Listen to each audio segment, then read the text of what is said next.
Well, there's the view from here. The orb working its way up. Bunch of cows over there thought they were going to get to come up here.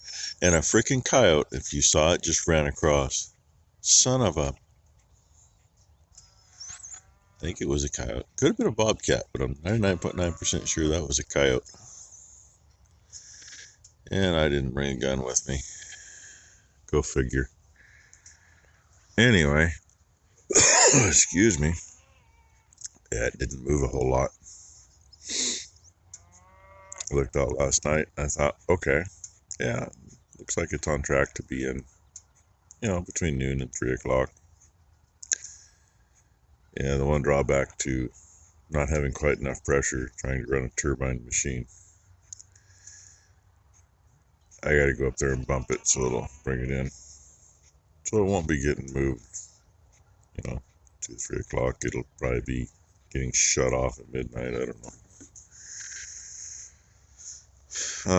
And yes, wet tires, heavy dew, 84% humidity this morning, so everything is dripping. And hey, well, that's pretty cool. We go from there, which actually brings pretty nice, but does not look quite like it is. I rock my phone back, and that's more what it actually looks like. It's moving again. It moved about 25 feet. Yeah. And, oh, dang it. The orb moved. It was right in line, perfect in the trees. Oh, well. It'll be up in a little while. So I got that thing sped up. But from up there on the angle you're looking, I could have swore that it was, probably the upright about as far as that water was just spraying to the left there last night, which would have been on track for what we wanted.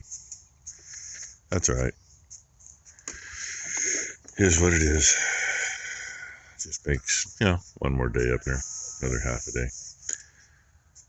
There's 7 risers, so that's 7 sets to get across. Then to do it right, you do 1 on the headland, which takes 2 full days. So, we got nothing but time, right? Bad enough to get this field done is 4 sets, so it's 4 days. It'd be nice to be able to just snap my fingers and have it all done. Well, that first clip, I don't know if any of y'all saw what did go across there. I blew it up on my phone, looked and looked and looked and looked. I couldn't even see it zip across. But I did show it to Ty, and a little younger set of eyeballs. Maybe if I put my glasses on I could see it. And she said it was a bobcat. And I'll believe that, because bobcats travel across there once in a while too. We're going to let Bam Bam's group have the little 3-corner piece. There's, not a hell of a lot there, but enough there for a little bit. Give that a rest. So she's closing that up, and while she's out there, I just told her she's got to go up to the top of the hill anyway. I said, run down and make sure that damn traveler's still moving.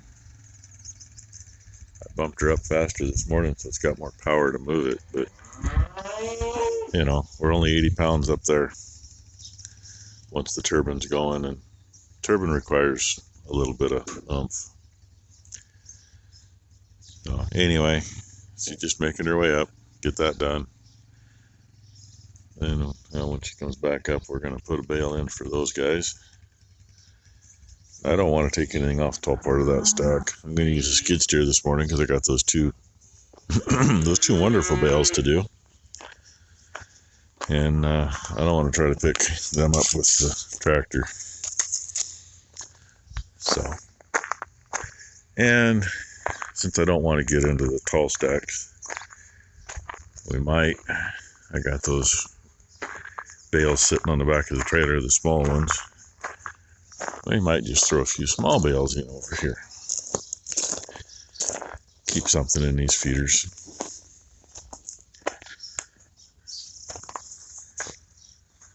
So anyway, that's what the plan is at the moment. And that heifer calf right there just about has a twin in the other group. With the red that comes up over the right side of her head by her ear. Being Minnie's calf in the other group.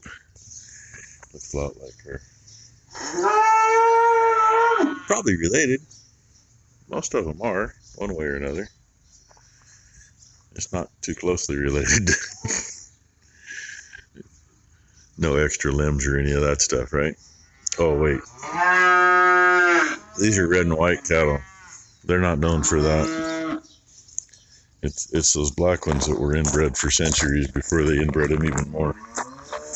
Shame on me, I shouldn't say that, but they're the ones with the weird genes. All kinds of weird stuff happens there.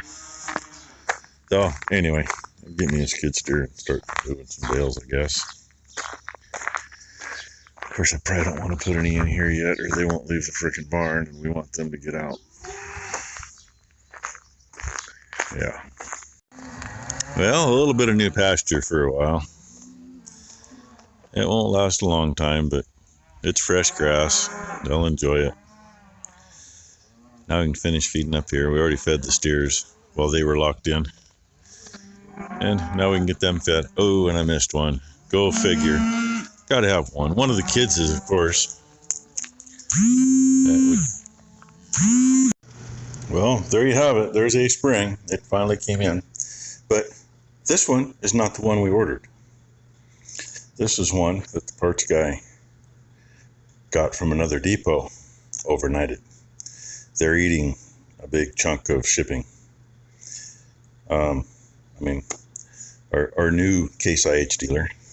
I know it's a Heston baler, but they made Case IHs. That's why this is black and not red. The new dealer, which bought the old dealer out, what, a year ago? Maybe longer than that. Hell, I don't know. No, same people are mostly still there. Some have decided that there's greener pastures, but Becky stopped and picked it up for me.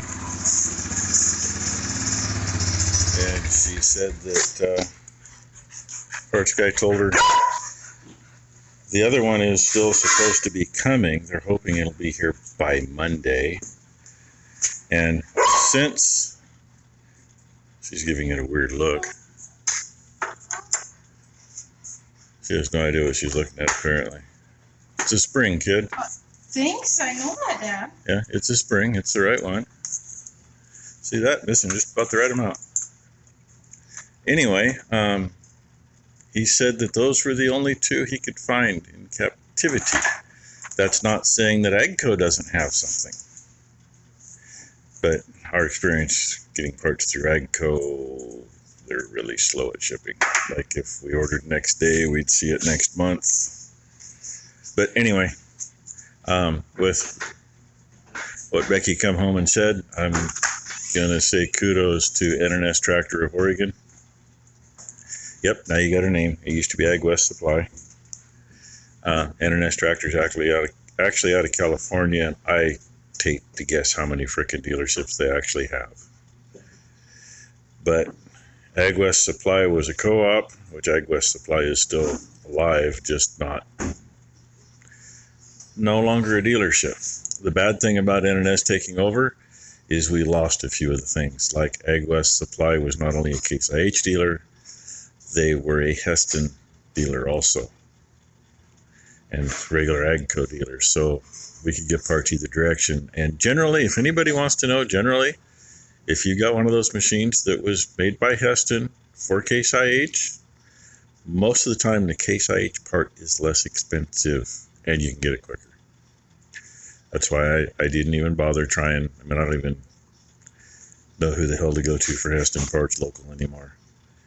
We did get there is a guy out toward Banks, between Hillsboro and Banks, where they're supposed to be for parts. We got a letter in the mail from them, but it's at a guy's farm. I don't know what the deal is. Haven't talked to anybody that's been there, yada, yada, yada.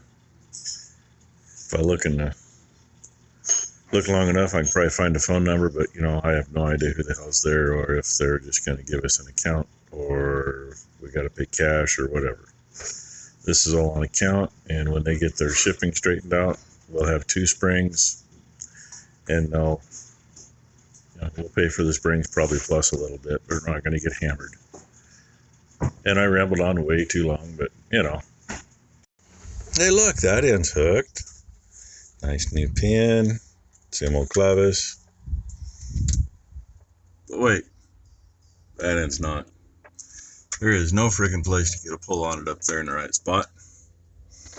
And I ain't got enough in me to shove that over to line the hole up. So we're going to redo it and try to pull the other direction and see if we can come somewhere close. Freaking pain in the ass. Hey, look, that's up there. So's all that shit got. We changed the game plan. Between the two of us, she put my gloves on so she wouldn't pinch herself if it let loose. And I put the bar through here and hooked on the knotter chain. And she grabbed a hold a couple spots here. Because it's really not that, but trying to go from here to here. And was able to get it started and end up beating it in. But it's on. So now we're going to see what the hell happens. Well, it's not in yet. About another half hour, 45 minutes. So I have to wait till after dinner to move it in, or move it. But it's almost there. Better late than never, right? And we finish that piece up.